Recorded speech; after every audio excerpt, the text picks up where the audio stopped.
sehat semua dan kita nanti akan lebih semangat lagi diskusinya. Baik, pada pertemuan kita kelima, yaitu tur kita kelima, kita membahas masalah bagaimana merancang, menerapkan penggunaan metode, media, dan sumber belajar IPS SD kelas tinggi ya, berdasarkan pendekatan kognitif.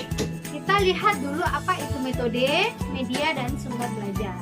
Metode mengajar itu merupakan kemampuan yang perlu dimiliki oleh seorang guru, tentunya Bapak Ibu ya, dalam menyampaikan materi pembelajaran kepada anak didiknya. Nah, dalam metode ini perlu kita memperhatikan hal-hal diantaranya tujuan pembelajarannya, kemampuan guru terhadap materi dan metode yang akan dipilih, kemampuan peserta didik belajar, situasinya atau kondisi saat belajar, kemudian fasilitas yang dimiliki, begitu media dan sumber belajarnya, kemudian evaluasi yang kita miliki. Nah, mengenai media dapat juga kita klasifikasikan ya menjadi 3 golongan. Pertama ada media visual. Nah, media visual ini merupakan media yang dapat dipandang, media yang dapat dilihat. Nah, namun dalam media visual ini juga terbagi lagi menjadi 2. Di antaranya ada media visual yang tidak diproyeksikan, artinya tidak dipantulkan pada layar. Hal itu dikarenakan bahan yang dipakai tidak transparan atau tidak tembus pandang. Di antaranya apa saja? Misal kita lihat ada gambar mati, ada ilustrasi, ada karikatur, ada poster, bagan, diagram, dan grafik peta dan lain sebagainya. Kemudian kita lihat media visual yang diproyeksikan. Nah, artinya dapat dipantulkan pada layar karena bahan yang dipakai tembus cahaya. Di antaranya adalah media audio yang merupakan media yang hanya dapat didengar. Kemudian ada yang namanya media audio visual. Nah, media ini selain dapat dilihat juga dapat didengar. Contohnya ya, slide suara dan televisi. Nah, slide suara itu merupakan media visual yang diiringi dengan suara. Nah, orang-orang biasanya menyebut ya dengan film bingkai ya, film bingkai. Kemudian ada televisi yang merupakan suatu media yang menampilkan gambar yang bergerak. Kemudian kita kaji mengenai sumber belajar.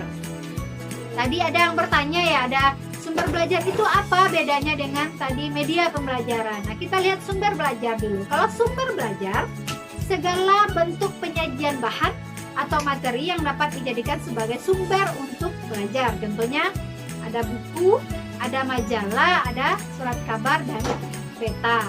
Itu pembahasan kita mengenai beberapa definisi dari hal-hal merancang metode media.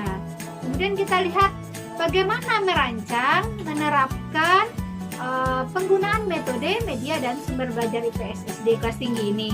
Pertama, kita coba lakukan dengan pendekatan kognitif. Nah, pendekatan kognitif ini adalah suatu pendekatan yang menekankan pada capaian intelektual. Nah, tentu harus ada aspek-aspek yang harus terpenuhi dalam pendekatan kognitif ini. Pertama, kita lihat pengetahuan, ada pemahaman, ada penerapan, ada analisis, sintesis, dan evaluasi. Kita bisa memakai salah satu metode pembelajaran yang tergolong pada pendekatan kognitif ini ya, adalah latihan inquiry misalnya ya. Itu bisa kita gunakan dengan pendekatan kognitif. Cara merancangnya kita cara menggunakan pembelajaran IPS SD yang berlandaskan pendekatan kognitif ini melalui metode latihan inquiry yang didasarkan atas terjadinya konfrontasi intelektual. Dalam hal ini, Bapak Ibu sebagai guru ya harus mampu menyajikan peristiwa yang membangkitkan peserta didik untuk terjadinya konfrontasi intelektual. Kemudian menerapkan metode pembelajaran IPS SD yang berlandaskan pendekatan kognitif ini, kita ambil contohnya, misal kita ambil kurikulum sekolah dasar kelas 6 ya, semester 2 misalnya. Kompetensi dasarnya kita ambil dulu kemampuan misalnya memahami gejala alam dan sosial negara tetangga dan negara Indonesia dan negara tetangga. ambil materi pokoknya tentang gejala alam dan sosial negara Indonesia dan negara tetangga. Lalu yang ketiga kita lihat hasil belajarnya.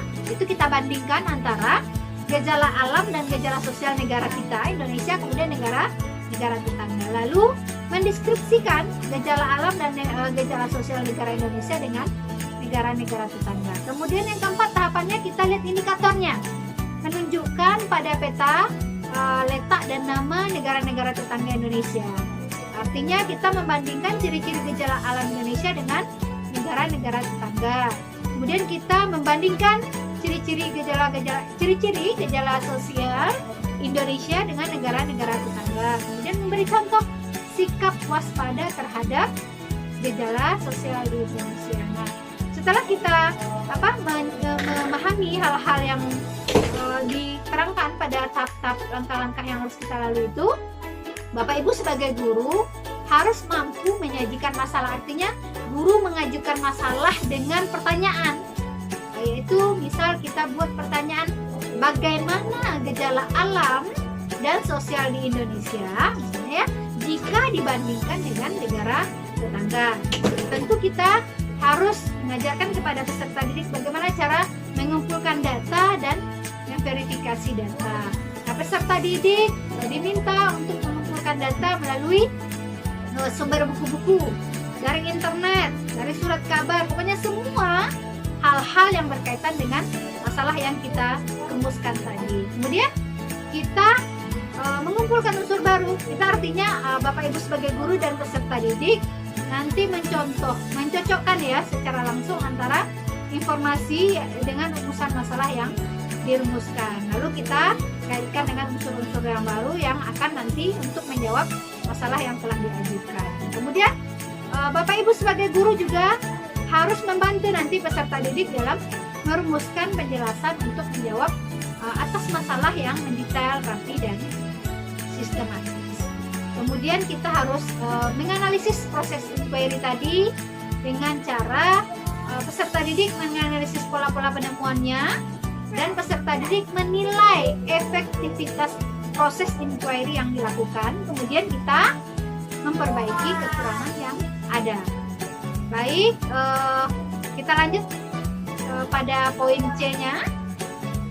Bagaimana merancang dan menerapkan penggunaan metode media dan sumber belajar IPS SD kelas 1 ini berdasarkan pendekatan sosial. Kita lihat dulu pendekatan sosial.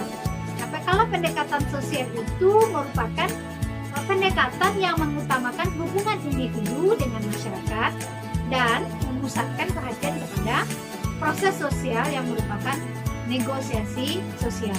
Nah, pendekatan sosial ini berangkat dari dua asumsi ya Bapak Ibu. Coba buka juga modulnya masing-masing. Pertama kita lihat masalah-masalah sosial yang diidentifikasi atas dasar kesepakatan yang diperoleh dalam proses sosial dan menggunakan prinsip sosial pula. Kemudian yang kedua, proses-proses sosial yang demokratis perlu dikembangkan untuk memperbaiki masyarakat, artinya dalam arti seluas-luasnya dan terus-menerus.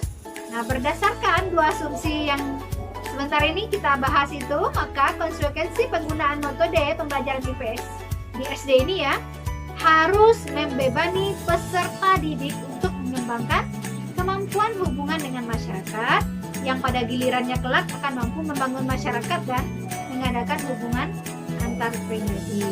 Kita lihat tahap-tahap penerapan dari pendekatan sosial. Kita bisa menggunakan metode inquiry. Misalnya kalau di inquiry itu kita mulai dengan tahap orientasi, tahap hipotesis, tahap definisi, eksplorasi, tahap pembuktian hipotesis tadi, baru masuk kepada tahap generalisasi, itu pada tahap inquiry. Kemudian contohnya pada pendekatan sosial ini kita bisa menggunakan ya Bapak Ibu bisa menggunakan salah satu kurikulum sekolah pada kelas 5 itu semester 2. Kita bisa memahami keadaan penduduk pemerintah Indonesia misalnya ya.